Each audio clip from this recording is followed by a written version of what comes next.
చూడండి నా ప్రేక్షకు దేవుళ్ళారా, మనం అవతార సినిమా చూసి అసలు ఎలా వచ్చింది థాటు, ఇలాంటి హైట్ మనుషులు ఇంత మనుషులు ఉంటారా అనేది మనకు డౌట్ వచ్చింది. ఆ సినిమా చూసి కొన్ని 100 కోట్లు కలెక్ట్ చేసింది, ప్రపంచంలో నెంబర్ 1 సినిమాగా ఫస్ట్ పొందింది.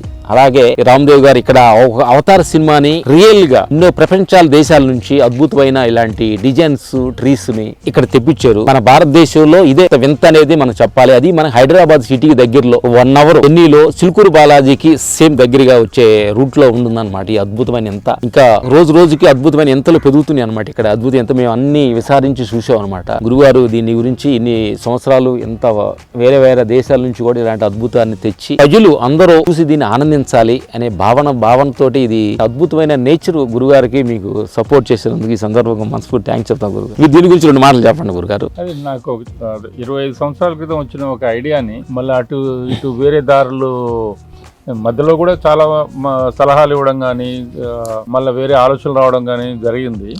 మనసులో వచ్చింది చాలా. అంటే ఇప్పుడు మనం అనుకున్న పనులు కాకపోయేసరికి ఏంది మనం ఇంత చేస్తున్నాము, వెళ్ళట్లేదు. ఆ కోవిడ్ టైంలో 2 సంవత్సరాలు అసలు అట్లాగా ఆ విధంగా ఇది ఏంటంటే ఇక్కడ చేసే మనుషులు కూడా కొంతమందికి ఏంటంటే మంచిగా చేసేవాళ్ళు కూడా వాళ్ళకి ఏదో ఒక అప్లికేషన్ తోటి అక్కడ మా ఫ్యామిలీ వాళ్ళు రమ్మంటున్నారని వాళ్ళు వెళ్ళిపోవడము, ఇక దాంతో ఇట్లా కొన్ని ఫీలింగ్ అనిపించేది. అయినా ఎవరున్నా ఎవరు లేకపోయినా కానీ మనం ముందుకు పోదాము, మనం అనుకున్న దాన్ని మళ్ళీ వెనుకకు పోకూడదు, ఈ విధంగా చేయడం జరిగింది. అంటే అది ఒక ఆస్పెక్ట్.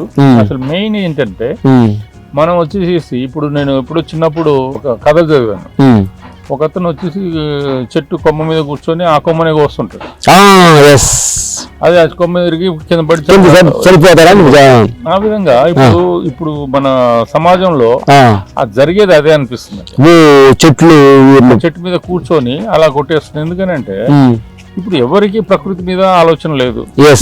ప్రకృతిని మనం జనరేషన్స్ కి మనం ఎలా ఇవ్వాలి అని 100 సంవత్సరాల క్రితం మన ప్లానెట్ మన భూగోళం ఎట్లా ఉంది, 50 సంవత్సరాల క్రితం ఎట్లా ఉంది, ఇప్పుడు ఎట్లా ఉంది, ఇదే జరిగితే ఇంకా ఫ్యూచర్ ఒక 10 సంవత్సరాల తర్వాత, 20 సంవత్సరాల తర్వాత, 50 సంవత్సరాల తర్వాత ఇట్లాగే జరిగితే మాత్రం మనుషులను వాళ్ళు ఉండలేరండి.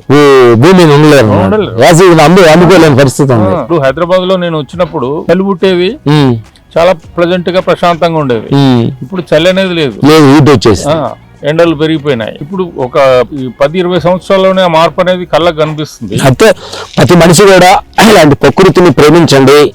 మీకు వీలైతే గురుగారు చెప్పినట్టు మీ ప్రాంతాలు ఏ ప్రాంతాలు అయినా కానీ మీకు ఇష్టమైన చెట్లు ఏమైనా కావచ్చు, చెట్లు నాటండి. ఈ గ్రీనరీ ఉన్నాయి, ఈ ప్రకృతిని కాపాడుకోవాలి అనేది రామ్దేవ్ గారు ఆయన విజన్ అన్నమాట, మెయిన్ విజన్. ఇంట్లో ఎవరు పుట్టినా గానీ, ఇంట్లో ఎవరు చనిపోయినా గానీ వాళ్ళ గుర్తుగా ఒక చెట్టు నాడదాం. ఎస్, కరెక్ట్, మంచి తాడు గురుగారు. ఇది చూస్తున్న ప్రేక్షకు దేవులారు, మన ఇంట్లో ఒక తాత ఎవరు, మన నానమ్మ ఎవరు చనిపోయారు అనుకోండి, హెల్త్ఫేర్ లేకుండా ఒక చెట్టు నాటి ఆ చెట్టుకు రోజు నీళ్లు పోస్తూ నానమ్మ పెరుగుతున్నట్టుగా, తాతమ్మ మన ఇంట్లో ఉన్నట్టుగా, మన తాత ఇంట్లో ఉన్నట్టుగా విజన్ ఫీల్ అవ్వండి. ఆ విజన్ అనేది అద్భుతం గురుగారు, ఎక్సలెంట్ అన్నమాట. ఇలాంటి సజెషన్ ఇచ్చారు. చూస్తున్న ప్రేక్షకు దేవుళ్ళందరూ ఇది ప్రతి వాళ్ళు ఆలోచించబడ చేయాలి. ఎందుకంటే మనం వచ్చే జనరేషన్ కి మన వంతు ఏమి ఇవ్వాలి, అది మనం అయిపోయిన తర్వాత మనం వచ్చే పిల్లలు, మన మనవాళ్ళు, పెద్దలు, వాళ్ళు జీవితం ఫ్యూచర్స్ రాబోయే వాళ్ళకి ప్రపంచం ఎనర్జీ ఎలా ఉండాలి అనేది రావుజేబు గారు ముందే ఆలోచించి ఇలాంటి అద్భుతమైన ఆలోచన రావాలనే ఫీలింగ్ తోటే ఇది పెట్టడం జరిగిందని ఆయన గురుగారు అనడం జరుగుతుంది అనమాట. చూస్తున్న ప్రేక్షకు దేవుళ్ళు అందరూ కూడా